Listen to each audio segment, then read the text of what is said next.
आप इंटरव्यू लीजिए, इंटरोगेशन नहीं, ठीक है।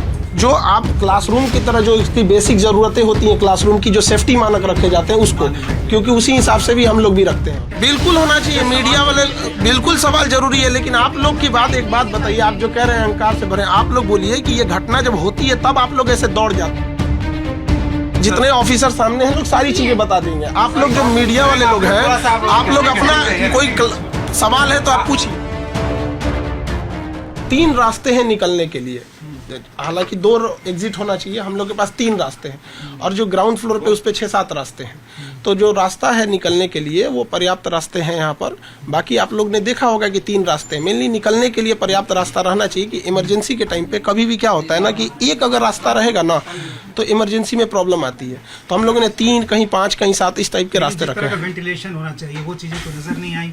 थर्मोकॉल का फ्लोर पे इस्तेमाल किया हुआ है, वो चीजें देखिए, वो तो डेंजरस हो सकता है। नाम है खान सर, आप तो बहुत बड़े नाम है, काफी पैसा कमाया होगा, फिर भी ऐसी व्यवस्था हम अवेलेबल करा देंगे। आपको नहीं लगता है कि थोड़ा और दुरुस्त करना चाहिए? आप लोग अपना इंफ्रास्ट्रक्चर आप लोग उसको महल की तरह सोचिएगा तो क्लासरूम और महल में अंतर होता है। महल जैसा पैसा भी तो लेते होंगे आप पहले पता करके आइएगा कितने पैसे लिए जाते हैं, ठीक है। आप इंटरव्यू लीजिए, इंटरोगेशन नहीं, ठीक है। जो आप क्लासरूम की तरह जो इसकी बेसिक ज़रूरतें होती हैं क्लासरूम की, जो सेफ्टी मानक रखे जाते हैं उसको, क्योंकि उसी हिसाब से भी हम लोग भी रखते हैं वहाँ पे। इंटरोगेशन में नहीं कर रहा हूँ, ठीक है सर, हम आपकी बात समझ रहे हैं। मैं समझ रहा हूँ कि आप अहंकार में लबालब हैं, बोल रहे हैं कि इंटरोगेशन, लेकिन सवाल तो बन रहा है ना कि दिल्ली में हादसा हुआ, 3 बच्चे मारे गए।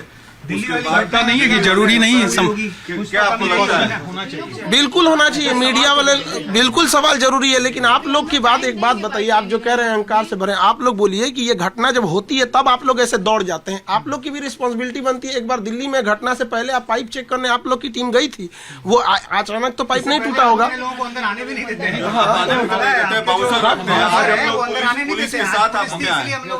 हाँ, तो आप लोग क्लासरूम के अंदर आप आने दीजिएगा क्या? बाउंसर है आपके पास? क्यों नहीं है? आप आज कैसे आ गए? चलिए आप बताइए, मेन टॉपिक बताइए, आप मेन टॉपिक बात बताइए। इंफ्रास्ट्रक्चर की प्रॉब्लम्स हमसे उससे रिलेटिव डिपार्टमेंट को बताएंगे, वरना आप लोग के लिए जो इतना हिस्सा हो आप अपने हिसाब से करिए।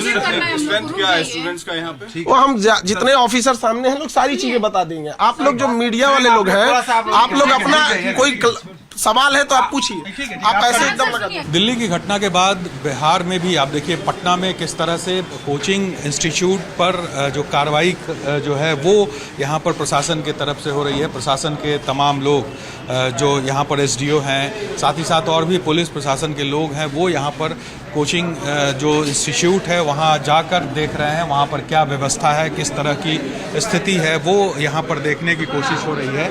और वो तमाम चीज़ें यहाँ पर एसडीओ साहब को देख रहे हैं। एसडीओ साहब, आप घूम रहे हैं, कई कोचिंग में गए हैं, क्या दिख रहा है? हम लोग अलग अलग पॉइंट पे हम जांच कर रहे हैं, जैसे कि स्टूडेंट सेफ्टी इसमें मेन चीज़ है। इसमें हम लोग देख रहे हैं कितनी एंट्री है, कितना एग्जिट है। फायर पर्सपेक्टिव से जो प्रावधान होना चाहिए, फायर नॉर्म्स होने हैं, उसका पालन किया है कि नहीं किया है। सबसे महत्वपूर्ण उसका निबंधन हुआ है कि नहीं हुआ है। तो इसी पॉइंट पे हम लोग जांच कर रहे हैं। अभी जिस तरह से आप घूम रहे हैं, तो क्या यहाँ फायर सेफ्टी को ध्यान में रखा गया है? कोई व्यवस्था दिख रही है? तो इन्होंने तो 2023 तक इन्होंने फायर सर्टिफिकेट हमको दिखाया है। उसके आगे का इनका कहना है कि इन्होंने अप्लाई किया है, तो इसको हम लोग कुछ समय 1-2 दिन का समय दे के हम लोग बुलाएंगे उनको, और जो भी उनके कागज़ है अगर वहाँ अप्लाई किया है तो उसका हम लोगों को रिसीविंग वगैरह दे देंगे। तो देखिए, यहाँ पर टीम जो है वो लगातार विजिट कर रही है, जो भी इंस्टीट्यूट है इस पूरे इलाके में, महेंद्रू का इलाका हो, भिकना पहाड़ी का इलाका हो, इन जगहों पर जो जांच है वो इस टीम के द्वारा की जा रही है। 6 टीम पटना में बनाई गई है और तमाम जो कोचिंग इंस्टीट्यूट है उसकी जांच का आदेश जिलाधिकारी ने दिया है, और उसी को लेकर यहाँ पर जो टीम है वो पहुंची हुई है, और एक एक कोचिंग में यहाँ पर जांच की प्रक्रिया चल रही है। बाहर भी देखिए आप किस तरह से कोचिंग के बाहर लोगों की भारी भीड़ है, चूँकि ये बहुत ही कंजस्टेड एरिया है और छात्रों के लिए ये कहा जाए कि हब है ये। यहाँ पर बड़ी संख्या में छात्र जो हैं वो यहाँ पर पढ़ने आते हैं बिहार के अलग अलग ज़िलों से, और वहीं पर इस तरह से जो कोचिंग संस्थान है वो बड़ी संख्या में खुले हुए हैं। और उसी को लेकर जो है वो जांच के आदेश है, क्योंकि दिल्ली में जिस तरह की घटना हुई है उसके बाद प्रशासन की बिहार में भी, पटना में भी नींद खुली है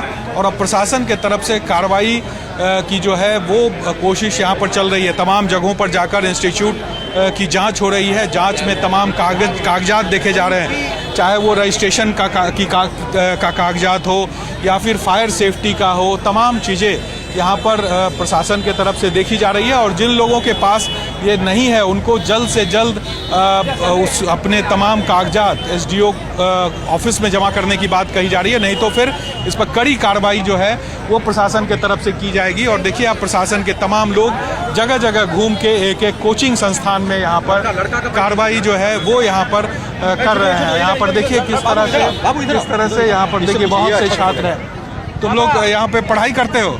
जी। क्या लगता है यहाँ जो कोचिंग चलते हैं उसमें क्या दिक्कतें आती है तुम लोग? सर दिक्कतें यहाँ पे सर यहाँ के मेनली कोचिंग इंस्टीट्यूशंस में यहाँ की दिक्कत ये है कि सर अगर आप नंबर ऑफ़ स्टूडेंट्स ज़्यादा हो जाते हैं और सीट्स कम होते हैं। सबसे बड़ी दिक्कत तो यहाँ भीड़ के साथ आपको सामना करके आप क्लासरूम में पढ़ने में जब दिक्कत होगी तो सर फ्यूचर की तो छोड़ ही दीजिए। और रही बात ये सेफ्टी के पॉइंट ऑफ व्यू से क्या है? हाँ, सेफ्टी के पॉइंट ऑफ व्यू में सर अगर आप जैसे कि दिल्ली में नॉर्म्स फॉलो करते हैं ये लोग? जी, सेफ्टी नॉर्म्स फॉलो करते हैं? जी नहीं सर, उतने मेनली मोस्टली तो कोचिंग में नहीं देखा जा सकता है सर। कुछ कोचिंग्स ऐसे होंगे जहाँ पे मतलब ज़्यादातर इसी तरह चलते हैं। हाँ, बस आप लोग भी पढ़ाई करते हैं? Yes sir. तो क्या लगता है अगर कोई घटना हो जाए तो छात्रों के लिए कितना खतरा है यहाँ? सर खतरा तो यहाँ पे बहुत, इसके लिए बचाव के लिए करना चाहिए उपाय। नहीं रहता है क्या? नहीं, उपाय है, थोड़ा व्यवस्था करना चाहिए। पूरी तरह से नहीं है ये व्यवस्था। अब देखिए यहाँ पर बड़ी संख्या में छात्र भी, चूँकि ये पूरा जो एरिया है वो छात्रों का इलाका है, तो ऐसे में छात्र जो है वो बड़ी संख्या में यहाँ पर पहुँचे हैं, चूँकि जांच चल रही है और जांच में ये तमाम लोग यहाँ पर देखने भी पहुँचे। तो अब देखना होगा कि प्रशासन किस तरह की कार्रवाई करती है, क्योंकि ये पूरा जो आप देखे हैं इलाका ये कोचिंग इंस्टीट्यूट का हब माना जाता है। बड़ी संख्या में यहाँ पर कोचिंग इंस्टीट्यूट्स है, छात्र यहाँ पर बड़ी संख्या में पढ़ने आते हैं और उन छात्रों को यहाँ पर किस तरह की दिक्कतें होती है। देखिए यहाँ कई और छात्र हैं। आप लोग पढ़ाई कर रहे हैं, यहीं पढ़ते हैं? Yes sir. कोचिंग में? Yes sir. क्या कोचिंग में कोई दिक्कत भी होती है आप लोग को? जी सर, कोई दिक्कत तो नहीं है। जो सिक्योरिटी पॉइंट ऑफ व्यू से सारा नॉर्म्स फॉलो होता है यहाँ? यस सर, सारा नॉर्म्स फॉलो होता है। अभी तो यहाँ भी गए, कुछ नहीं था यहाँ। सर यहाँ पे तो सारा चीज़, हम लोग एक बेंच में 150 स्टूडेंट बैठते हैं। 150 स्टूडेंट को बैठने का सही जगह है, सही आराम है। फायर के लिए कोई व्यवस्था नहीं है, आग लग जाएगा तो क्या करेंगे सर? वो सब तमाम दिक्कतें हैं। देखिए छात्र हैं, छात्र यहाँ पर आते हैं अपना भविष्य बनाने के लिए, लेकिन जिस तरह से यहाँ पर माहौल रहता है वो बड़ा सवाल खड़ा करता है। अब देखना होगा कि प्रशासन इन कोचिंग माफियाओं के खिलाफ किस तरह से कार्रवाई करता है, या फिर ये जो जांच पड़ताल है प्रशासन की ये सिर्फ ढाक के 3 पात है। कैमरा पर्सन मुस्तफा के साथ साकेत कुमार, टाइम्स नाउ ना भारत, पटना।